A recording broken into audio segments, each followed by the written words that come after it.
Good morning, First Universalist. I'll say it again. Good morning, First Universalist. Thank you. Please rise and embody your spirit. Join us in singing our opening song. Woke up this morning, say on freedom. I woke up this morning in my mind.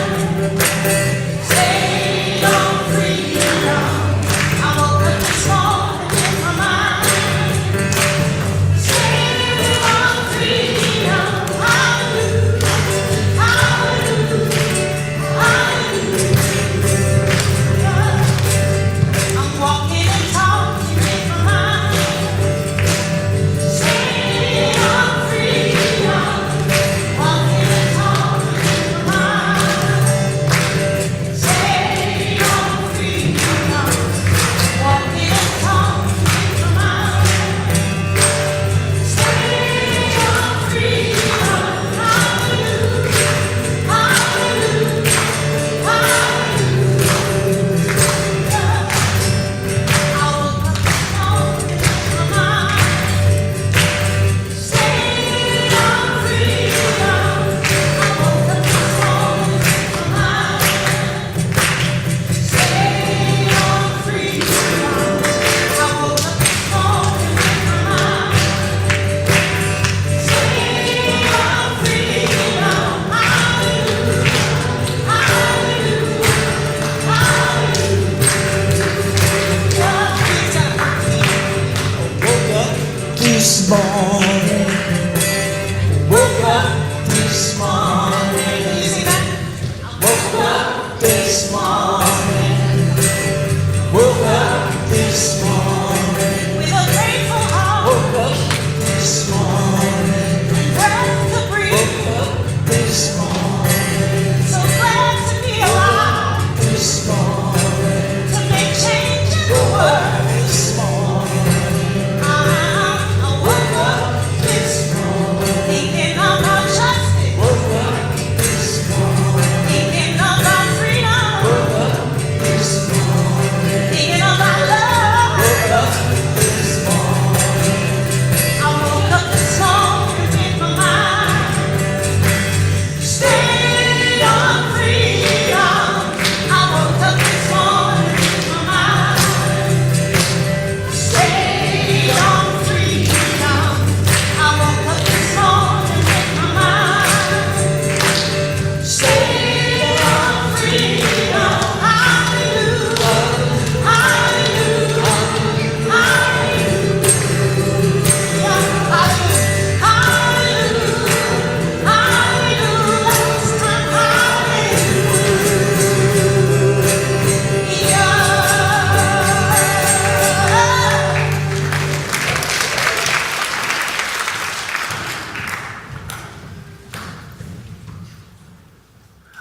Good morning. Church, I have to tell you about a relationship. For a long time now, years, it has been a small practice of mine on my way to work. I drive over the Lake Marshall Bridge and I say hello to the river. The practice most days is simple. Just, hi, river. And other days it's a little more. River, your leaves, they're coming in so golden and beautiful. Oh, river, thank you for flowing. Oh, river, I am going to need your love today. River, are you okay? We're in a drought. You look thirsty, and I feel your pain. Last July, I started seeing an eagle almost every morning on the same branch at nearly the same time, right along the shore of the river. And after seeing an eagle for so many days in a row, I started saying hello to eagle. I named this eagle Harry, and some days Harry had a second eagle on their branch with them. I named that eagle Wally. I felt excited to be forming such a consistent relationship with the eagles. Then, once the leaves dropped and winter froze the upper waters of the river, I stopped seeing eagle. But in my practice of saying hello to the river, I still said hello to eagle every day because I knew eagle was somewhere. I just couldn't see them. And every day of this past winter, I wondered about eagle's well-being, and I wondered, will I see eagle come spring? Church, today is a special day. Today is a day where we get to show our gratitude and honor Arif's associate minister's role here in our church as we thank him, bless him, and honor and release him from his call. It is also Mother's Day, and we will celebrate and imagine a practice and expression of love that is so liberated that it can go beyond mothering as a gendered caregiving opportunity and goes beyond the birthing of babies, and it can grow infinitely if we give it the chance and we mother love. Today is such a special day. Another story, when I was 18 and I was in college, a dear friend and mentor of mine gave me a bicycle. And this bicycle was really nothing special, just a Schwinn circuit that was probably made in about 1980 something, and 27 millimeter tires with drop handlebars and shifters on the down tube, which is really inconvenient, but I loved this bicycle. I not only built and formed a relationship with the person that was a mentor, a spiritual leader for me with this bicycle, but also I learned how to ride really far on a bicycle, how to get lost on a bicycle, how to commute to work, commute and get groceries, how to ride public transportation with a bicycle. I moved to Minnesota with this bicycle. I loved this bicycle. And one day I went out to ride this bicycle and the bicycle was gone. It had been stolen.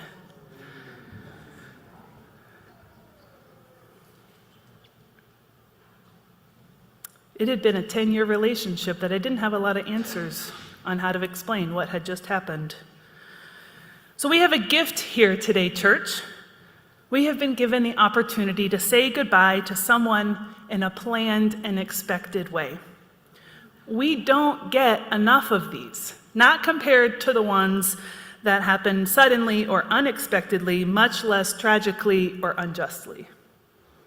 The way we hold a loss long term so directly depends on how the loss itself happens.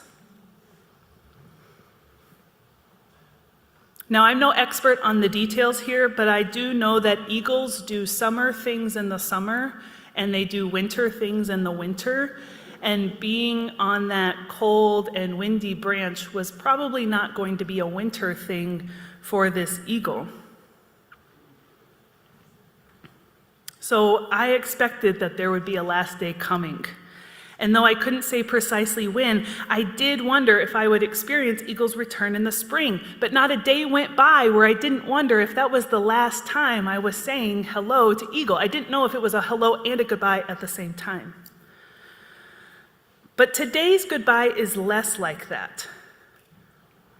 We will hear Arif address our congregation for the last time in his role as associate minister, and we will release him from his call through a community ritual. We will do this with our hands. We will do this with cake. We will do this by writing cards. We will say to Arif what he has meant to us. We will say to each other what this loss means for us together, and we will do this in a planned and expected way. Loss and goodbye will not always be like this, but today this one is. And planning and preparing means together we can make agreements about life after the goodbye. We can feel the mark of an ending that echoes back to the hello. Over 6 years later, never do I pass a bike rack without scanning for my Schwinn circuit because I know how objects work. I know that that bike materially still exists, even though I don't know who took it or what happened or what they did with it or where it is now and in what shape it's in now. I know in my mind those materials are still out there, but I don't know how they are. This goodbye, this loss, and this saying goodbye in a planned way, it's an invitation to us all. The practice saying the community's planned and expected goodbye regardless of our relationship with Arif. There are so many new members and participants in our community. Saying goodbye to Arif may not feel the same as it does for others, and that's okay. I welcome you to join this practice anyways, because your hello moment of joining our community will be is going to have an inevitable goodbye moment. We just don't yet know what that looks like. And so it matters how we do this one today because we want your hello and your goodbye to be expressions of love in our relationship together. Spring has come, and the leaves on the river are their impermanent golden green again, and a relationship has made a return. Several days in the last couple of weeks, I've seen an eagle at the same time of day on a different branch on the other side of the bridge, and this time on my way home from work instead of on my way to work. And who's to say if this is the exact same eagle? I don't really know. But what I can say is that because I paid attention to a relationship with that eagle, I have a different relationship with all eagles. And just like I continue to scan bike racks looking for my bicycle, I'm going to keep looking even after today in the back of our sanctuary, looking for Arif, holding, rocking, swaying a baby. I don't know if he finds the babies or the babies find him, but it is the most beautiful expression, my favorite still shot image of his ministry. And I won't see that, but I will remember it, and that really does make a difference. So today, holding us in this saying goodbye and Mother's Day observation, we have our musicians, Amy and Dean. We have John and Olu helping us with technology. My name is Catherine Harrell. I'm your worship associate today. And we have our ministers, Reverend Jen, Reverend Ashley, and of course, Reverend Arif, who will offer us our words today. We have an important, and the flowers, our visual arts committee, Karen Johnson, who offered this beautiful flower arrangement in honor of Arif and Mother's Day. I want to remind you that next week, we move to one service at 10 o'clock. If you come at 9 o'clock, you will be here early. If you come at 11 o'clock, you will be here for the final song. Service will be short next week for you. So let's go ahead and gather our hearts, both in our own body, but also in our collective as we enter into this really special service together. We have our ritual of 3 deep breaths, and we have the practice of lighting our chalice. So let's take a moment to sit and find our comfortable position, however you're learning that meets you in this moment. I put my hand on my belly. concrete way of me feeling breath. And together we'll take in 3 silent breaths together.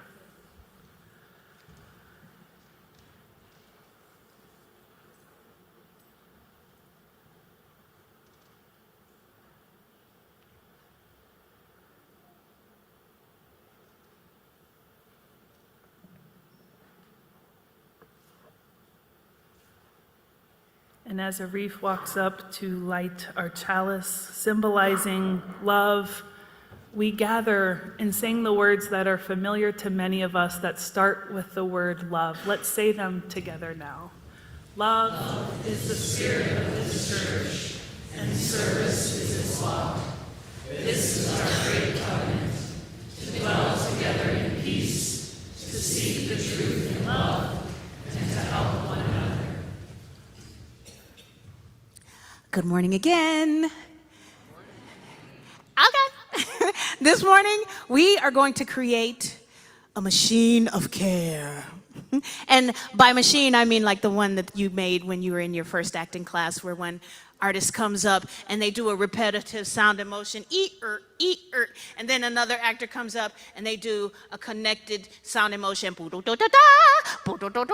until we have built a whole machine, and our machine is producing care. It's kind of a reflection of this community. So, are there any artists in the space who want to come up and start to make our machine of care? You can be a cog, you can be a presser thingy, you could be a belt of some kind, or whatever you imagine. Anyone? Come on up. Thank you. Yes, you can always count on Dallas. Oh, come on up. Okay, you can begin. Oh, just like that? Yeah. Just like that. Okay. Oh, there's so many options. Yeah, do something you can keep doing for a while. Yeah, that's Self-care is always important. That feels like the breath part of the machine. Okay. Yeah, get closer though. Keep going. Yes, keep going. Go to somebody else. I gotta think of it. That's okay. You just got to get, friends, it's art. You cannot do it wrong. And it's an exercise in improvisation. If you just start moving and making sound, you'll be doing it. Okay, get closer to that part of the machine. We're connected to each other. Closer. More. Okay. What's the sound? Okay, what part of the machine is this, do you think? The belt. Okay, good.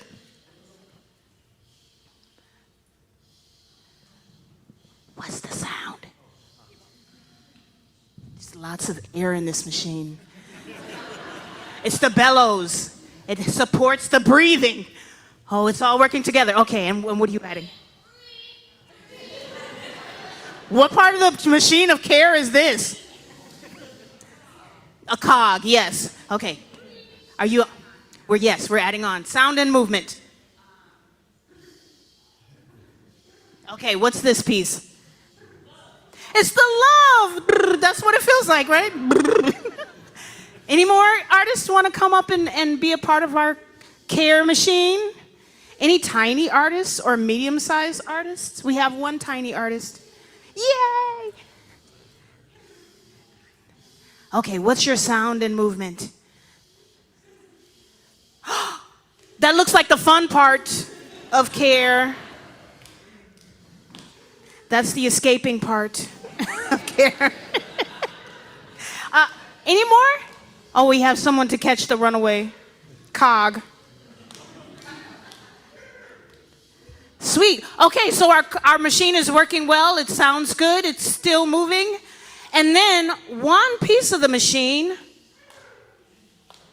might break down.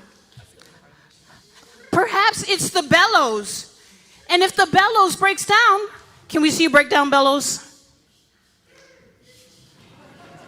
What happens to the rest of the machine?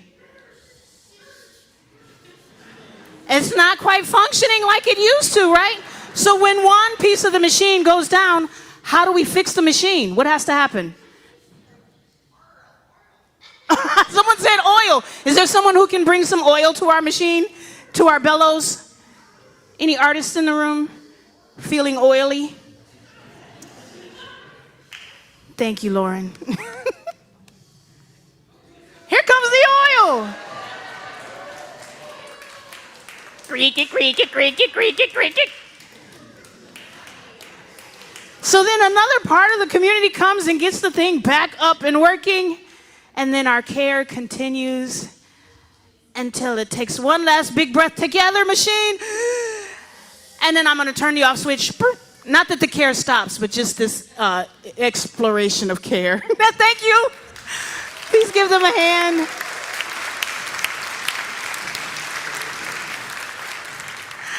Our community is a care machine. We are each little cogs in our own little individual pieces of beauty and joy and support and breath, and each necessary, and we need each other to keep the machine going. If one piece of the machine goes down, we need somebody to come with the oil and get us together, and or we need to figure out how the machine continues without that one piece, which is what we are beginning to learn today. Thank you all.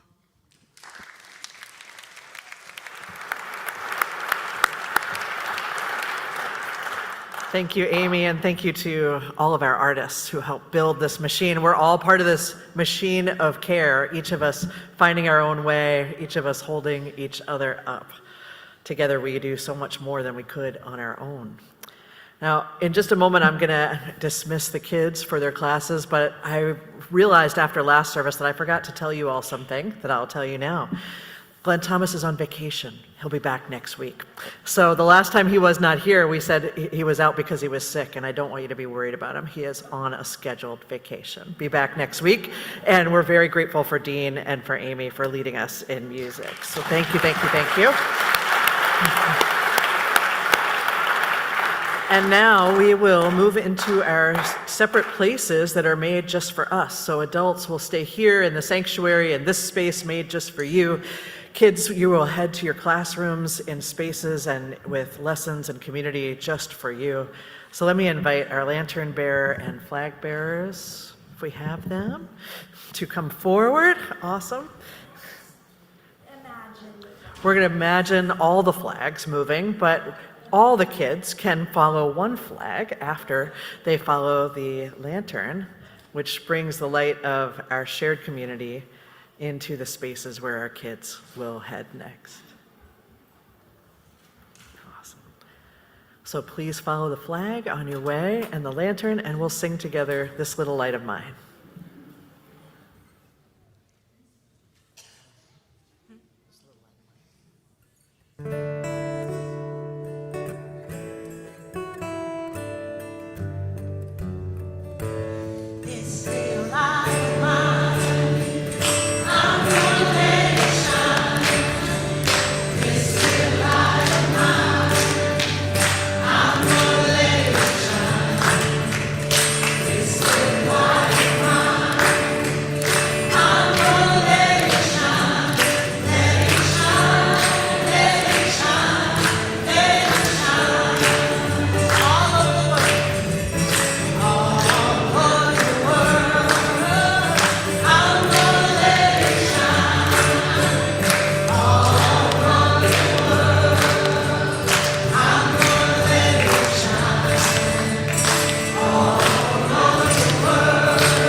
Let's settle in together for a time of meditation and prayer. Let's take a moment to settle our bodies and our spirits in whatever way feels right for you. Perhaps this is an opportunity again for those 3 intentional breaths that we share together.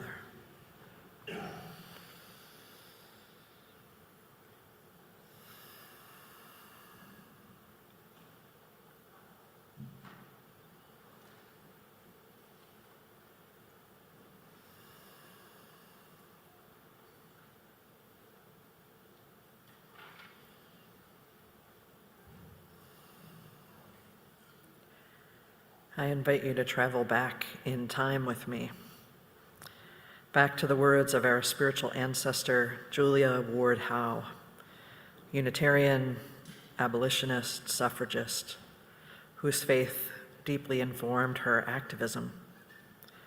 The year is 1870. Julia Ward Howe had just witnessed the brutality of the Civil War and of slavery here in the United States. And when she heard about the beginning of yet another war, she offered a proclamation, a call for peace, the Mother's Day Proclamation. This is her language of the times. I invite you to translate it in ways that allow it to land in your heart for today. She wrote, "Arise, all women who have hearts, whether your baptism be that of water or of tears. Say firmly, we will not have great questions decided by irrelevant agencies. Our husbands shall not come to us reeking with carnage for caresses and applause.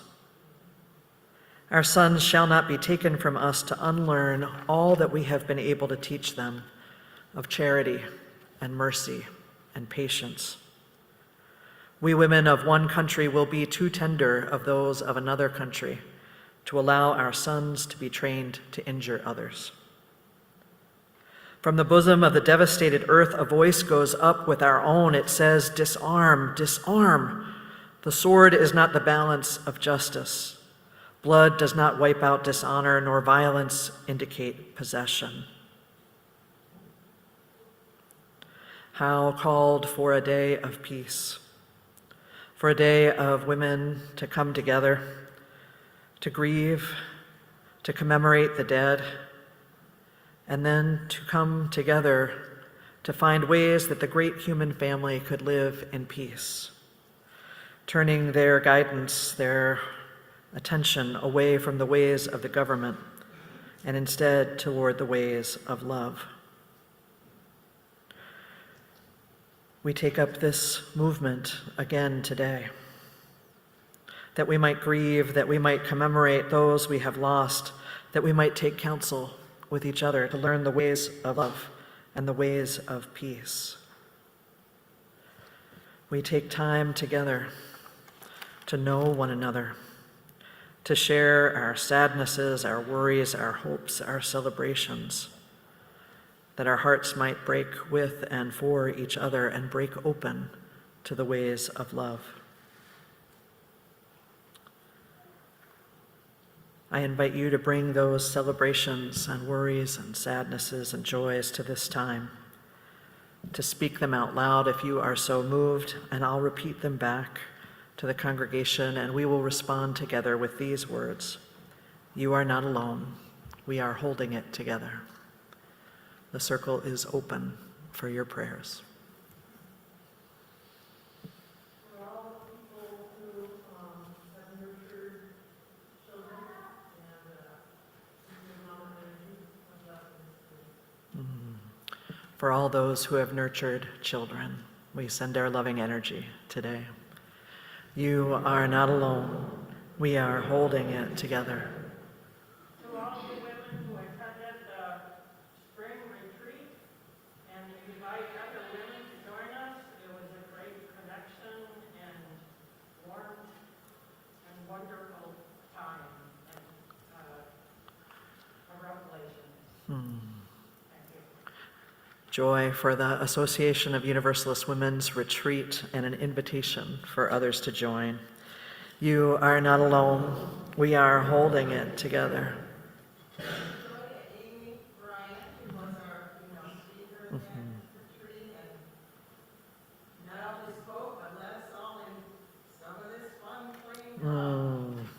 Gratitude for the leadership of Amy K. Bryant. You are not alone. We are holding it together. Gratitude for the 17 youth who will complete the COA program Wednesday after community dinner. Gratitude for our coming of age youth who will complete their program in a ceremony after community dinner this Wednesday night. You are not alone. We are holding it together. For both of my sisters and my mother, who all survived the death of one of their children, and all of the other mothers who are leaving today and other days, may they feel love at least as present as their people. For your sisters and your mother, and for all those who have survived the death of a child, may you feel their love as much or more than their absence. You are not alone. We are holding it together. For my friend Jessie, who died 2.5 years ago, and I just found out about it, and I'm trying to reach out to her son and see a beautiful mom. For your friend Jessie, who died. You are not alone. We are holding it together.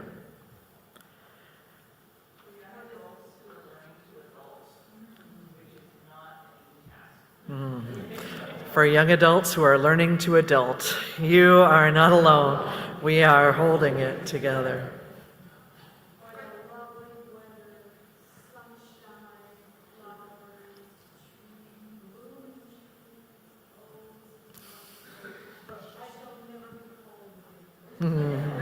For the joy of this weather and the hope that we will never be cold again. You are not alone. We are holding it together. For Auntie Kat, my sister, healing after back. For Auntie Kat, healing after back surgery. You are not alone. We are holding it together. Our heart. For my mom, Maria, those of us celebrating our first Mother's Days are those moms that are missing today, the ones that have a lot of grief holding back today. Yeah. For your mom, who is not with us today, for all those who have lost their mothers. You are not alone. We are holding it together. Our hearts reach out to Cassie Bonstrom and her family, especially parents Kim Kemmemeyer and Harlan Limpert and stepmother Chris Keene, as Cassie navigates a new diagnosis of breast cancer. You are not alone. We are holding it together. Our prayers continue to be with Karen and Chloe, who are staying with us here at church, and Karen's husband, Chloe's father, Omar, who continues to be separated from them in an immigration detention facility. We learned this week that Omar's request for bail was denied, and our hearts break with him and with his family. You are not alone. We are holding it together. And we share in joy today as the trans refugees we have welcomed here in the Twin Cities move into their new apartment this afternoon, thanks to the care and leadership and generosity of so many of you. You are not alone. We are holding it together. And together we pray that the grip of addiction might be loosened, that the weight of oppression might be lightened, that grief might be shared and joy might break through, and that love might make every suffering bearable for us all. May it be so. Amen.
If that isn't just the most perfect way to set up the invitation to offering, I don't know what is. Thank you, Carol.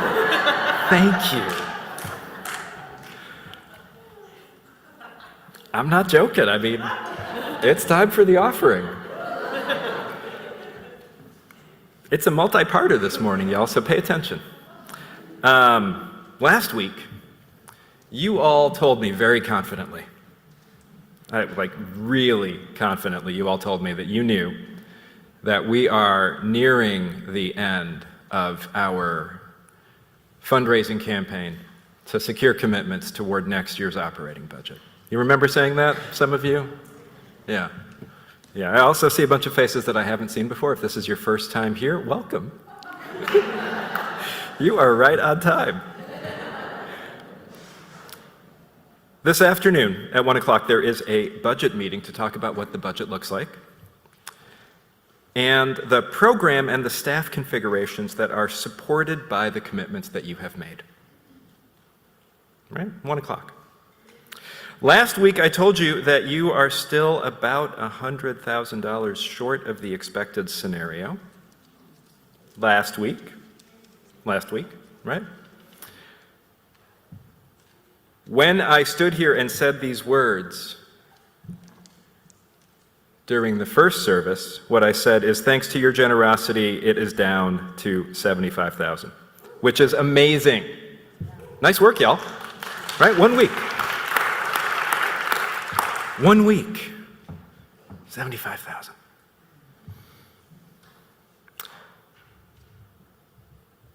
You have a couple opportunities to shrink that a little bit more, or a lot more, or entirely. And to tell you about one of those opportunities, I want to invite Rosanna to come up here and talk to us about a fundraiser that's coming up. Hey, y'all. So if you were here last year, you know that the youth leadership team is starting a new tradition of a trivia and talent show fundraiser. And that fundraiser is happening again next Saturday, the 17th, from 5 to 8. And we would love it if you all could join us. Bring your friends, bring your families, bring your pets. Don't bring your pets, but bring everybody. And it's gonna be loads of fun. There will be food, there will be trivia, there will be talent showing. And if you want to share a talent with us, let one of us know. There's a QR code somewhere in this building. And yeah, you all should come and join us.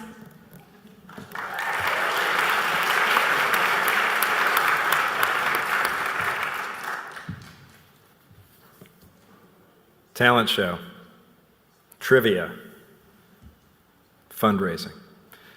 So think about what your giving budget might be earmarked for that fundraiser. There's a couple other things I need to let you know.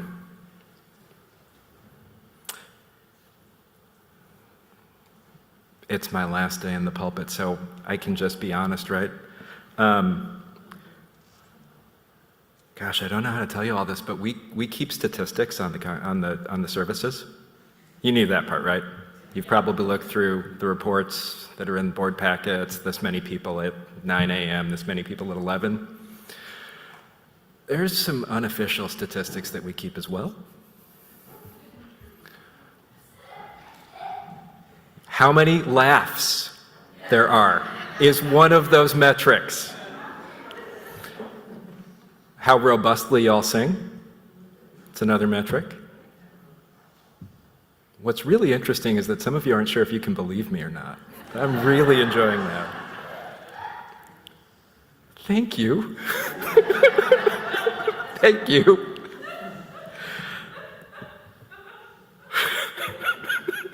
Thanks, Raylyn. What of the not joking metrics that we keep?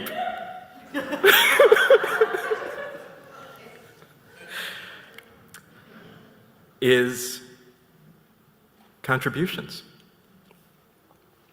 Now, I know that you know that the 11 a.m. service is the better service, right? You all know that, right? You all have it figured out. You have your leisurely morning, you have your coffee, you read the newspaper, you roll in at, a very reasonable time of day. You know what a strong and robust service you are. So here's what I need to tell you. The folks that came earlier, the 9 a.m. service,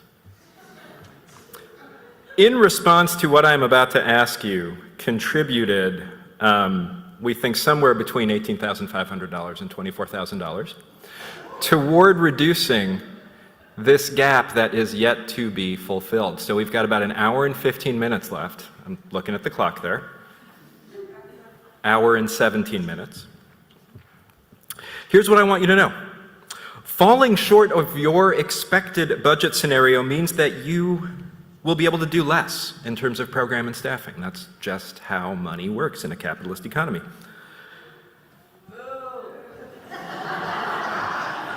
If today is the day that we overthrow capitalism, if today is the day that we seize the means of production, I am all for it. And I don't see too many means of production around here. So while we can ignite the revolution, how long's the budget meeting? How long is it? Yeah. Oh, an hour or less. Hour or less. If we raise all the money, it's an hour or less. It's like 3 hours if we don't. While we can ignite the revolution at about 2:30 or 3 o'clock, meet you on the front steps, we can do it. What we need to do right now is we need to make good on the promise that we talked about last week. That promise that a budget is to the staff and to the congregation, to you all. It is a promise that you make to yourselves. We need to do this so that Reverend Jen can come to that meeting this afternoon and tell you all that the congregation has a strong and robust year ahead of it. And to do that, y'all need to commit a little bit more money than you have so far. That's just how it works. Now, there are many ways to get from where you are right now to where you need to be. Last year, right around this time, a couple of folks stepped forward and made an incredibly generous gift. Incredibly generous. That is still possible. If you feel moved right now to write a check for $50,000, that'd be amazing. Just put it in the basket. I mean, if you have cash, we'll take cash. But here's what I want you to know. Here's really what I want you to know. People give when they're asked. So I'm asking. I'm asking if my ministry has benefited you in any way, to make a gift in support of that ministry, which is, in fact, a gift in support of your ministry, because my job is to reflect you back to you. I also know that there are different cultures of ask. Some of you are nodding. We have asked the nice white Minnesota way. You know how that goes. Somebody comes and sits next to you and says, "You could give some if you wanted." And then looks at you and really hopes that you hear what they're not asking.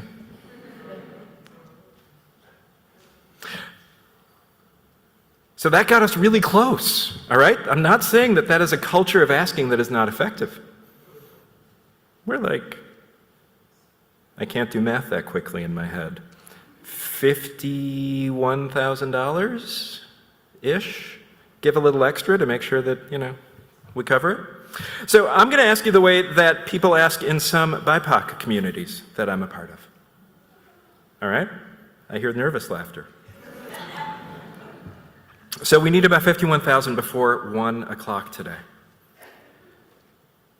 I've asked you if you have benefited from my ministry amongst you to make a gift in support. In support of my ministry to honor the fact that I was the first person of color ordained by this church, the first to be called by this church.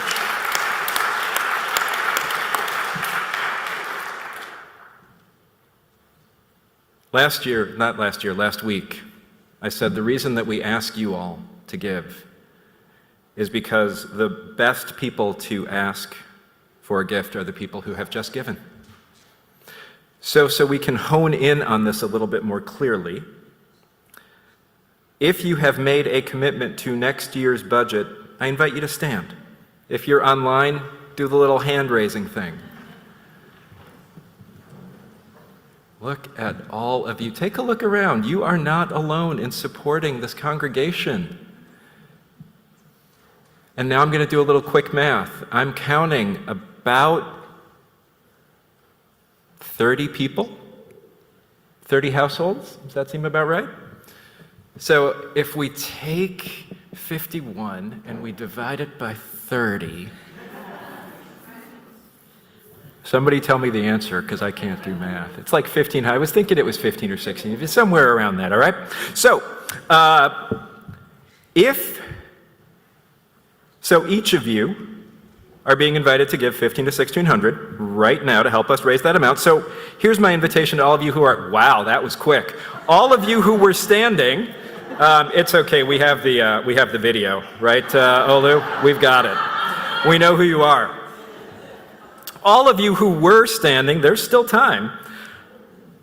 If you were really uncomfortable with what was happening just then, and nothing would make you happier than sitting down, go ahead and commit to making a gift of $1,500 to $1,600, and this discomfort can end. But for real,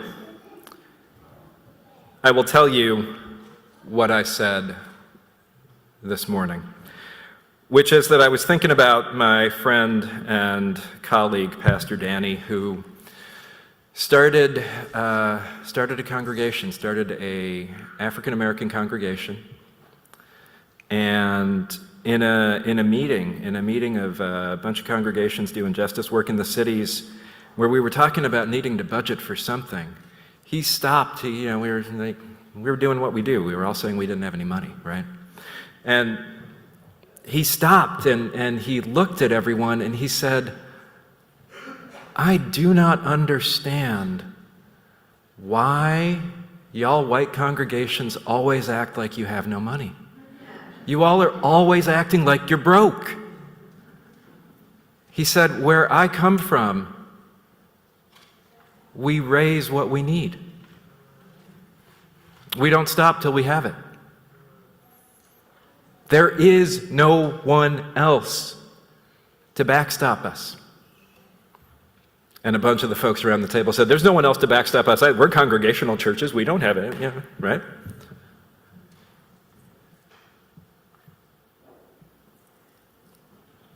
And then there was silence because around the room, the unspoken sentence hanging in the air was that we would rather not fund our aspirations than admit we need help. So I am asking. You, congregation, have launched amazing ministries out of this church, out of this sanctuary, out of your hearts and into the world. Give yourself in this next year the opportunity to see what you might do in this moment. Because I guarantee you, you are going to need this church. Our world is going to need this church. I invite the ushers to please come forward.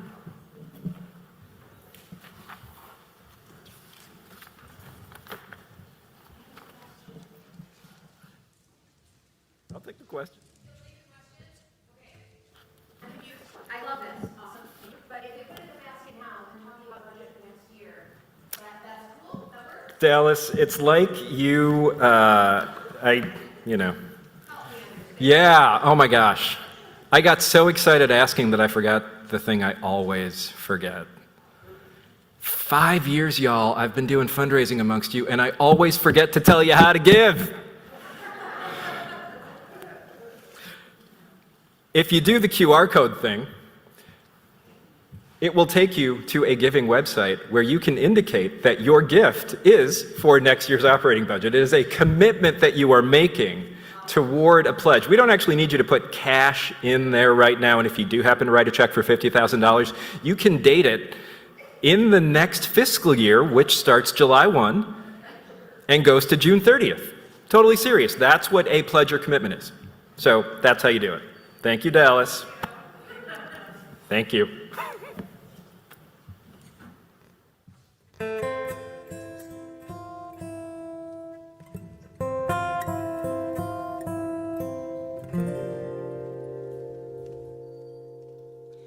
I'm becoming my mother. I'm becoming the image of her. In the mirror upon closer inspection, I see her reflection recur. I've developed her profile. I've developed her furrowing brow. That odd little quake her mouth used to make, I've started to take up now. I'm becoming my mother. I'm becoming so set in their ways. I'll be somewhere mid-sentence and stop, 'cause I hear myself copying her turn of phrase. And the thing that's so weird, this woman I feared becoming, I've come to be. And the more that I grow like my mother, the more that I grow to like me.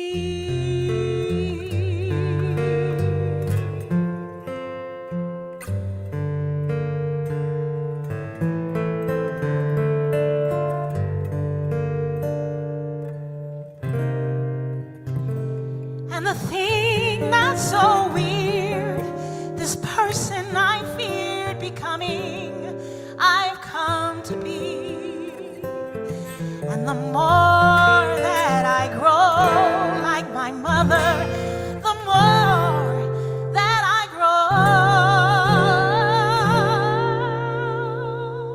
to like me.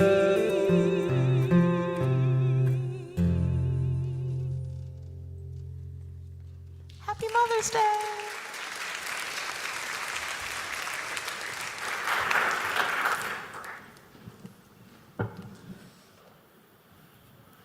Thank you. Thank you.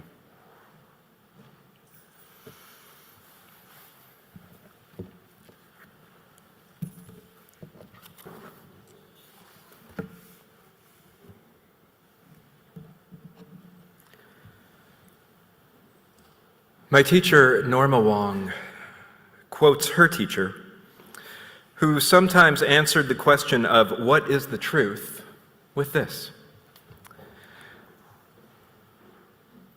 the truth is the intersection of everyone's perspective, if only we could know that. We can't, Norma says. And she goes on, his point was to show the architecture and the slipperiness of righteously judging what is true or not, and instead to practice reflective discernment, remembering one's own perspective is what it is we see through our own lens. What are the lenses of at least two others in vicinity of this truth? Just one other is one short of triangulation. I left the April board meeting early. After sharing with the board that I had reached the difficult decision to leave my role ministering amongst you, I stood up to leave. As I did, I said to the board that this moment marked a transition for us. That from this point forward, I was a part of the board's past, and that as the board's work is to seek the future of the church, it was time for me to step away.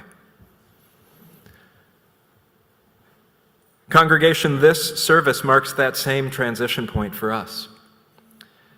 In about 20 or so minutes, I will offer the benediction over this service, and in doing so, I will say my last words from this pulpit as your minister. I say this because I want you to know clearly that this chapter of my relationship with you and the church is ending. I become part of your past, and you keep going on your journey into your shared future. This is the nature of church, and it is the nature of all things. We are together for some period of time, and then we separate. The only lasting truth is change.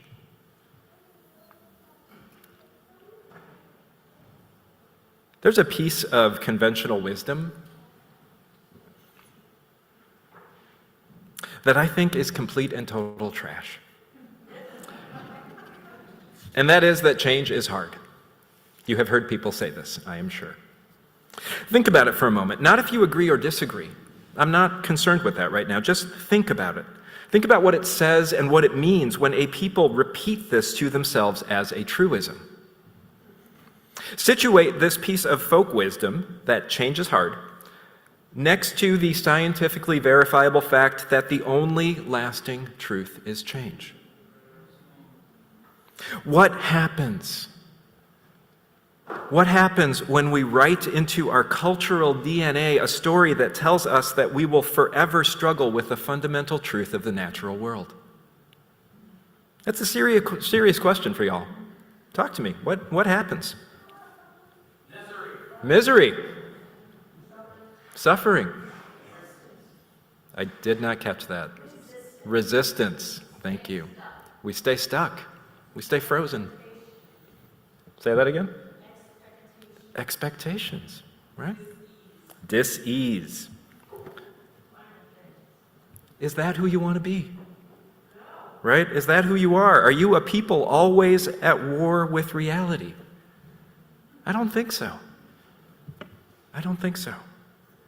And, to be clear, that is your choice. There's the call. It is your choice. And make no mistake, the way that you answer that question, will determine much about your prospects for spiritual growth over the course of your life. And to not be passively Minnesotan about it, this is what I have been preaching all these years, at least in part. An invitation to commit to becoming more graceful in the face of change, moment to moment, day to day, year to year, lifetime to lifetime. Do this. Do this so that you can choose the moments in which you will resist. You can choose those moments and resist with conviction, with care, in solidarity with those most impacted. Learn to shape change the way that water flows downhill. All that you touch, you change. All that you change changes you.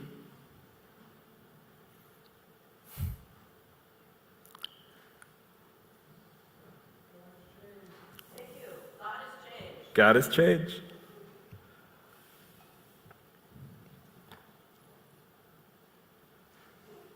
Octavia Butler, the Parable series. If you're not familiar, highly recommend. It is a life-changing series that may well have a lot to say to us in these times.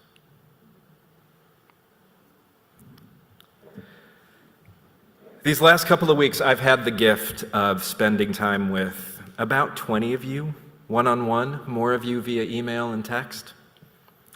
We have reflected on our time together and influenced by these lines from Octavia Butler, and with that quote from Roshi Norma Wong in my ears, right alongside these conversations, I have asked, what are you taking from my time with you? What do you want me to take with me?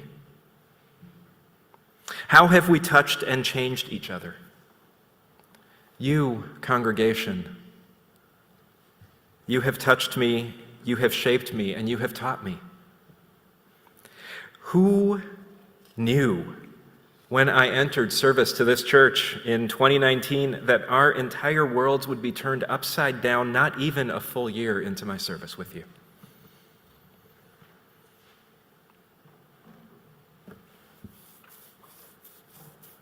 That was pretty wild, y'all. Now, here's what I want to say. There are many ways that a congregation gets to know its new ministers. And though it would be 7 months before I was welcomed into fellowship with our association, though it would be a bit more than a year after that you ordained me, some of you, early in my ministry here,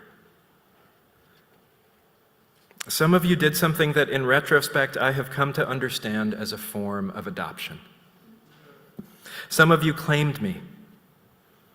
You told me that I was yours. Yours personally, yours as a congregation. Those of you who did this, you know who you are. It happens like this. People send an email or say after a service, we'd like to meet with you, or could we sit together?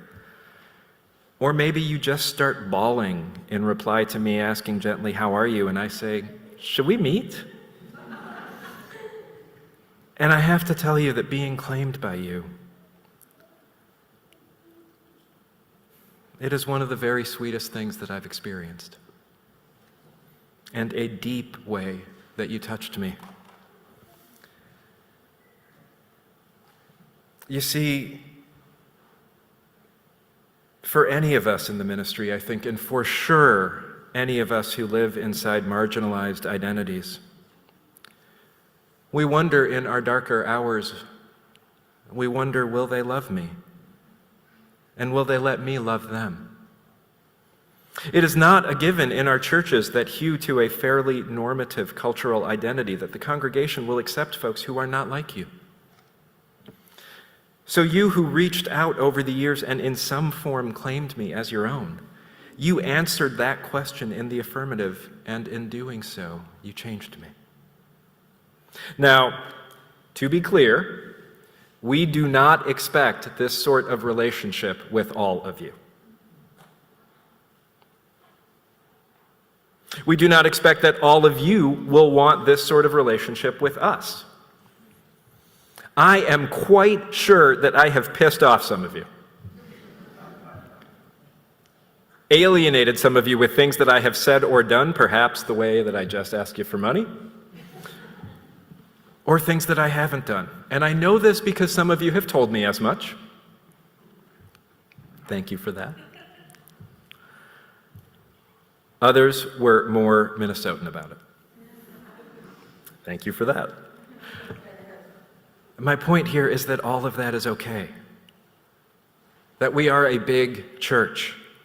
That you have multiple ministers, and that diversity in ministry is a strength and an asset. Amongst other things, it means that you don't have to like all of us.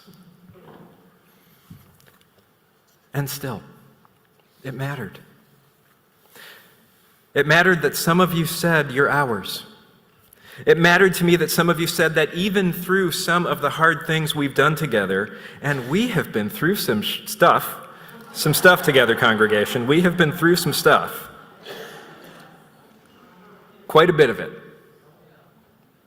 Quite a bit of it. And in fact, from where I stand looking at it today, a lot of it pretty silly. Silly in this sense. Silly in the sense that the struggles that I have accompanied you through, the struggles that we have had with each other are, to my mind, at least partially circumscribed by the lines that you have tried to draw around who you are and who you are not. Who is and is not in the circle of belonging, and are therefore reflective of the entirely human, entirely understandable desire to build a wall to hold change at bay. And folks, lest you feel like I am pointing fingers here, let me say really clearly that I see this exact tendency in my own struggles these last months to build that same wall around the increasingly clear conclusion that it was time for my ministry here to end. My purpose here is not to point fingers, but rather for us all to hold in one hand the awareness that we do this, and in the other to wonder what we might be if we could offer ourselves and each other the grace that lies at the intersection of our desire to resist change and the reality that truth lies at the confluence of all our stories, if only we could know it.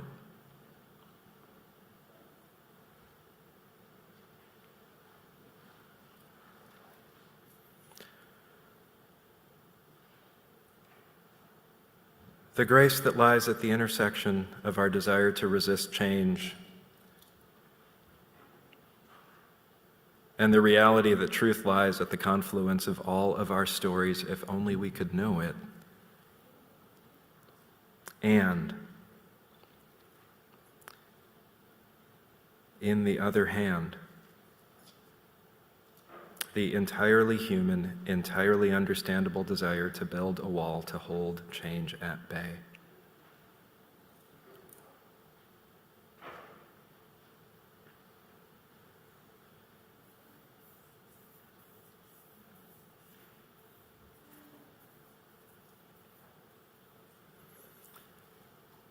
All that you touch, you change. All that you change changes you. The only lasting truth is change. God is change, Octavia Butler writes. God is that spark of aliveness. It is the mycelial networks that help things to break down and become part of cycles again. It is in all of those things, and it is in particular experienced, I think,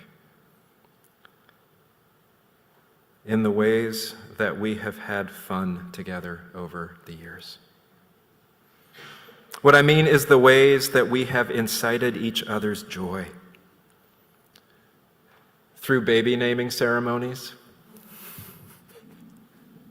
through micro weddings outdoors in COVID times. You all remember those? No, because nobody could go to them. A story about acorns that just kept going and going and going. And so much laughter. You all, probably to your chagrin and regret, have encouraged me to revel in my admittedly corny, dad-jokey sense of humor. I am truly sorry, y'all. Thank you, Raylid. In conversations I've had with folks over the last couple of weeks, harvesting these fruits of my ministry amongst you, more than one of you has made reference to my encouragement to scream when it all just gets to be too much. Which, let's face it, has been a lot since 2020. In so many ways, my years of ministry amongst you are best characterized by Hey-Hey's scream of existential pain,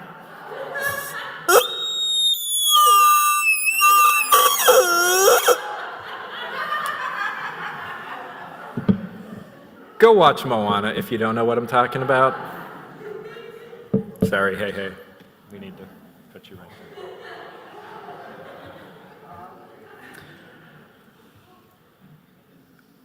Sometimes the most honest thing to do is to scream. And I have made sure to let others who serve this congregation know my top places to scream in the church so as to not disturb others. Just let us know if you need that, and we can hook you up. But I'm serious, folks. We have sat together in some really awful times. One-on-one and in small groups and in large groups. And right next to that, what is also true is that following my dad's advice that there is nothing so important that it can't be laughed about, we have often found absurd humor even amongst the ashes of heartbreak. This has been particularly true amongst those of you caring for loved ones.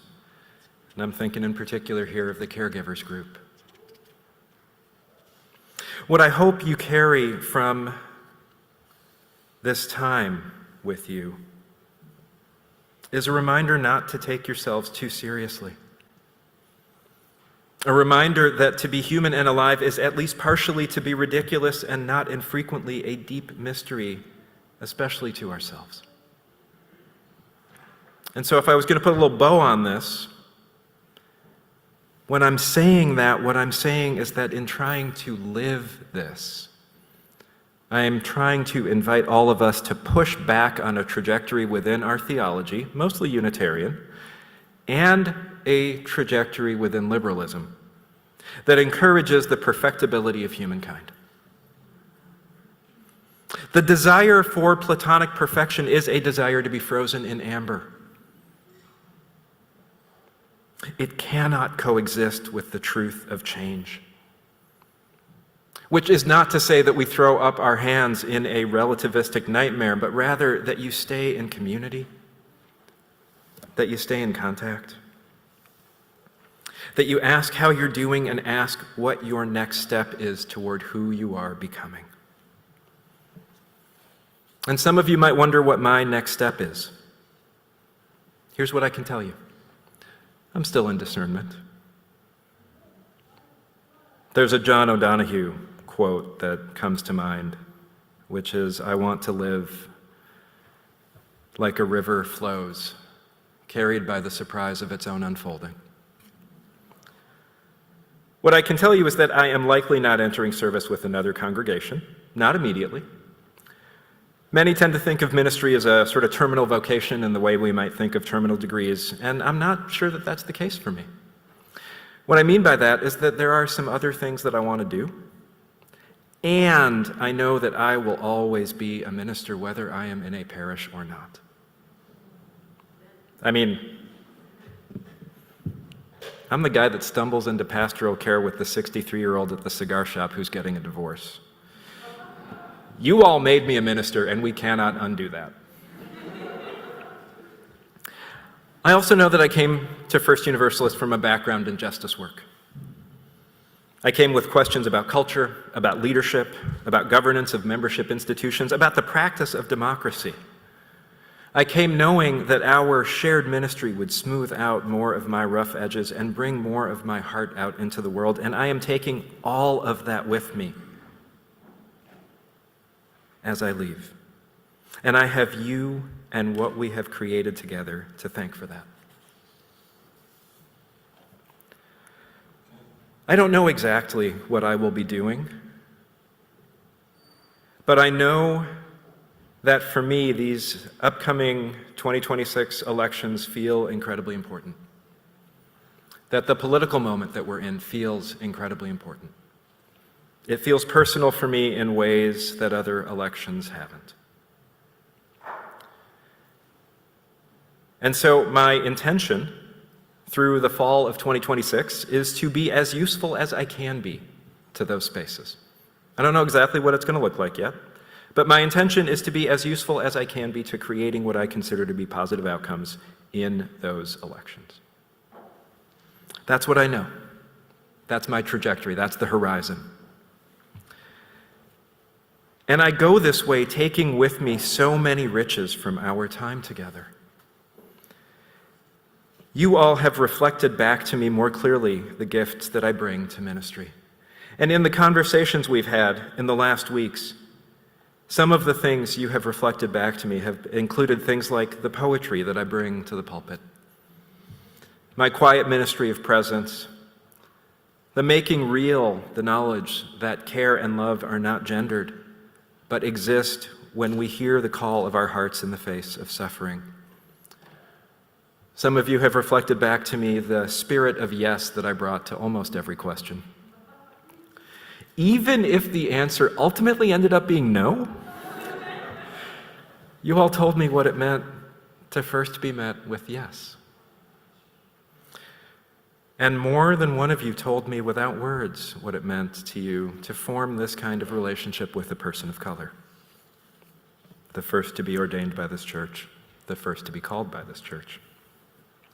These are some of the gifts that you've blessed me with. These are some of the ways you have reflected me back to myself, and that reflection showed me what I could not see clearly. And this congregation is what we do with each other. This is what you do with and for each other, and this is what I take with me as my journey diverges from yours. And congregation, I wonder where your path takes you. So as I take your leave, I would like to charge you. Here's what I want to charge you with. If you ask me, the purpose of church is to hold a vision of who a people is and who they are coming together. And from that becoming, what their vision is of what it means to be human, and what world those humans aspire to create.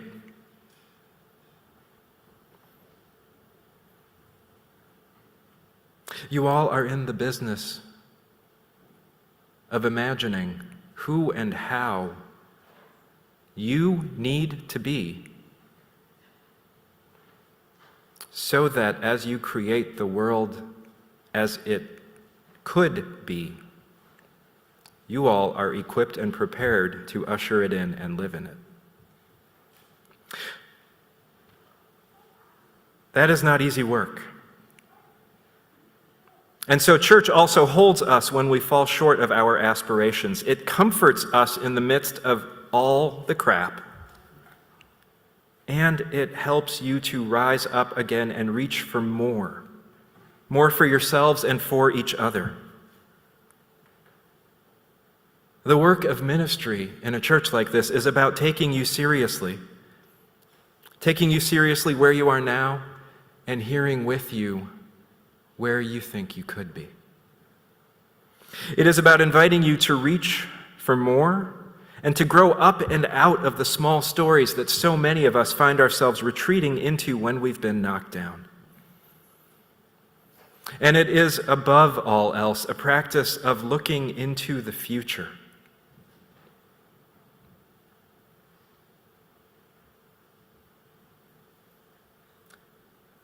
It is a practice of looking into the future and telling the stories of your descendants 100 years from now.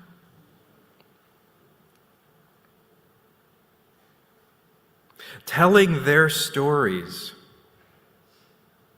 so clearly that you can hear and feel in your body and taste on your lips the world that they are living in, and knowing that world so clearly, begin to see who and how you need to be today to make that future, their future, a reality. So if this resonates with you, congregation, my charge to you is to be that church. To tell that future story, not 5 years from now, not 7 years from now, not 20 years from now, 100 years into the future. Far enough away that it requires more than just an act of faith, it requires a leap. Far enough away that it makes you uncomfortable asserting that human beings will still be alive. Deadly serious here, y'all. Far enough away that there are multiple generations between where you are now and those people whose story you tell. Looking into the future, looking into the horizon is an act of faith because by telling those stories, you are putting your heart there. And having placed your heart there, your body is compelled to follow it. My charge to you is to be that church. May it be so. Amen.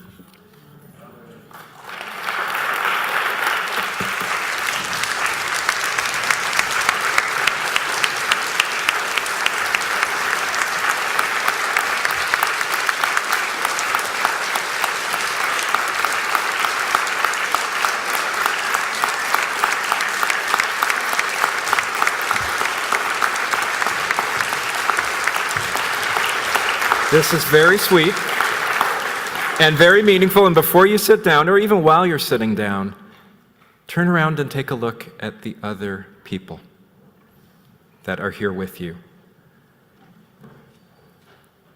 Church is not about the people in the pulpit. It's not about the folks with Reverend at the beginning of our names. Unitarian Universalist congregations are democratically governed,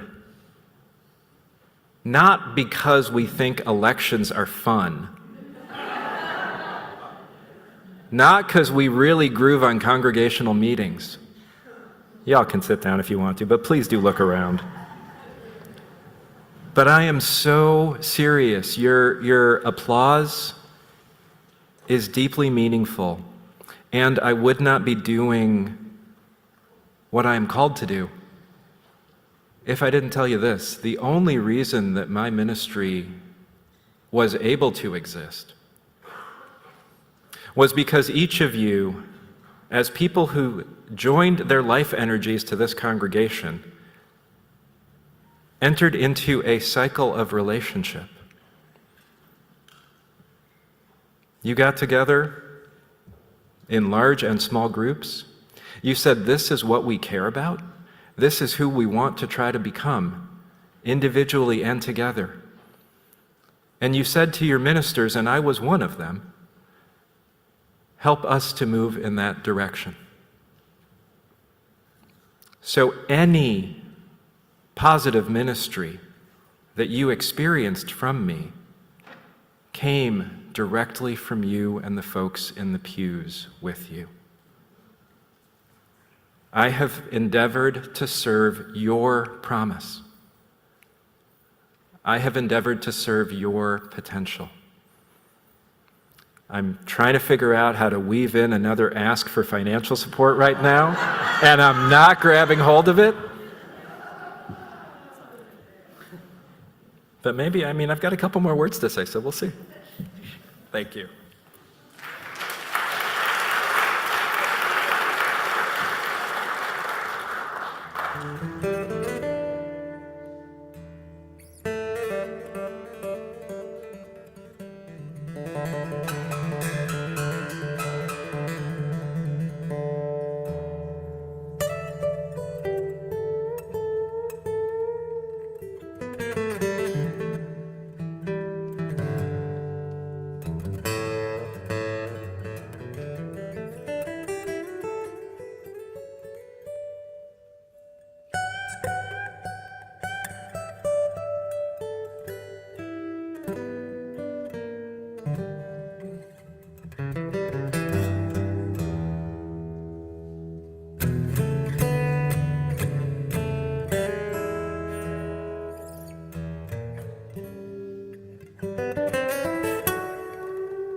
All that you touch, you change.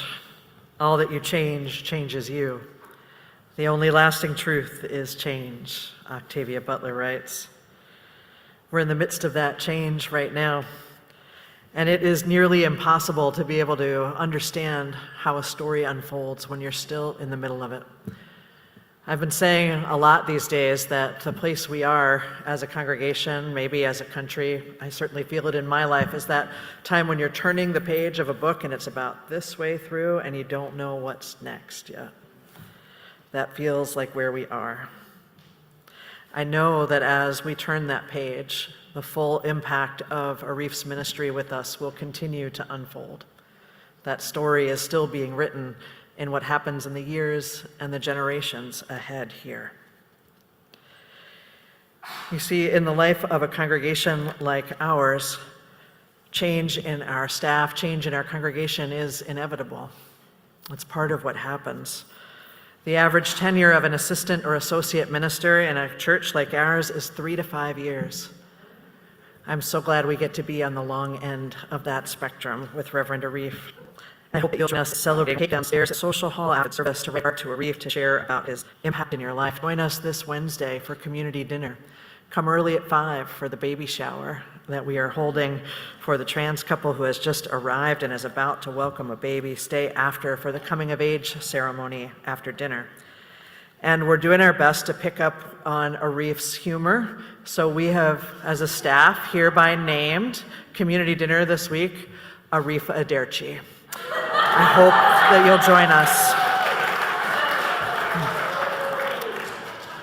And now I invite the president of the congregation, Jeff Snyder, to lead us in the ritual of release.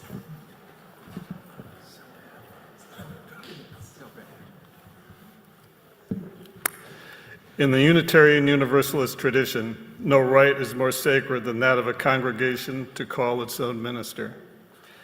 The relationship is special because a minister's authority and power does not come from on high and does not rest in law, but grows out of the hearts and minds of those who voluntarily come together to create the congregation. So it was that we gathered and voted to ordain and then to call Reverend Arif Mamdani as associate minister. We entered into a covenant with him based on trust, respect, and confidence in each other and our future together. Now the time has come to relinquish that covenant and to mark the end of that relationship into which we freely entered. Today, we as people give true and loving acknowledgement of this transition and this ceremony of leave-taking, which celebrates the fulfillment of our mutual commitments. Let us now join together with Reverend Arif in this litany of letting go. And if you'll follow along with me on the words, with the words on the screen. Reverend Arif Mamdani, you began your ministry with us in 2019. You were ordained by this congregation in 2020, and in 2023, we called you as associate minister, asking you to speak the truth with courage and love, to celebrate with us the wonder and mystery of life, to challenge us to live by the principles of our faith, and to minister to us in times of joy and sorrow. While striving to do all these things, you have called us to take up our own ministries so that we might strive to answer this call along with you. You have led us in the paths of understanding, compassion, and peace, and together we have grown stronger, wiser, and more deeply connected as a religious community. We greet this day with grief, gratitude, and gladness. Grief that one who we have known and loved us well will soon be gone from our midst. Gratitude for all the good that has flowed from the ministry we have shared, and gladness that our lives were for a time entwined and are forever enriched. Reverend Arif, are you prepared to leave this ministry and answer life's next call for you? In grief, in gratitude, and in gladness, I am prepared. Are you, the members of the First Universalist congregation, prepared to relinquish this covenant you have made with Reverend Arif?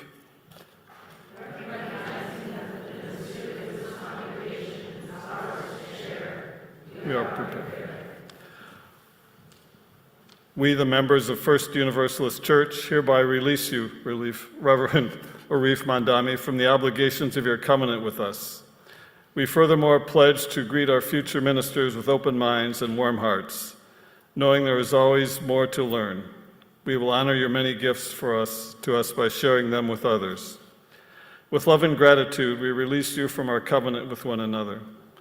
We send you on your way into the next chapter of your ministry with every blessing.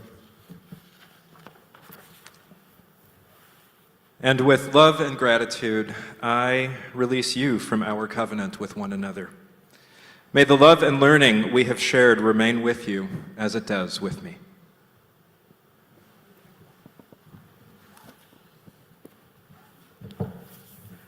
Congregation, I invite you to warm up your hands.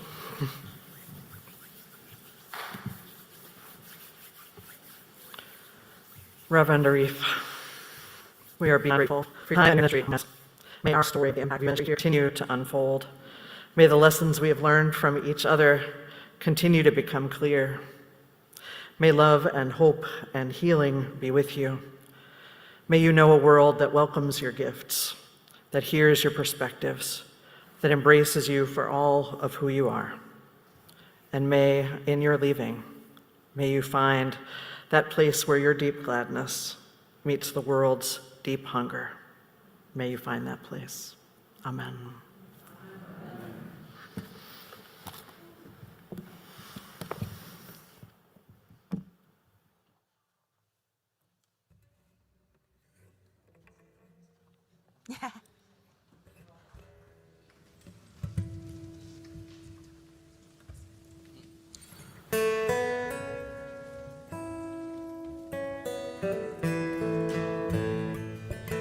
We are calling, heaven knows where we are going, but we know it,